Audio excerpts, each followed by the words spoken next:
Eighth Tamil இயல் 4 கல்வி அழகே அழகு நூல்வெளி. குமரகுருபரர் 17ஆம் நூற்றாண்டைச் சேர்ந்தவர்.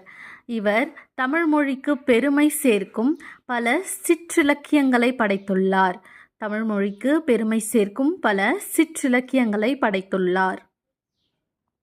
அவை கந்தர் கலிவெண்பா, கயிலை கலம்பகம், சகலகலாவல்லி மாலை, மீனாட்சி அம்மை பிள்ளைத்தமிழ், முத்துக்குமாரசுவாமி பிள்ளைத்தமிழ் ஆகிய அவற்றுள் சிலவாகும்.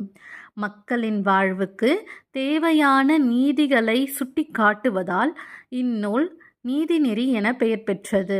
மக்களின் வாழ்வுக்கு தேவையான நீதிகளை சுட்டிக்காட்டுவதால் இந்நூல் நீதிநெறி என பெயர் பெற்றது. கடவுள் வாழ்த்து உட்பட 102 வெண்பாக்கள் இந்நூலில் உள்ளது. இந்நூலில் 13ஆம் பாடல் நமக்கு பாடப்பகுதியாக இங்கு தரப்பட்டுள்ளது.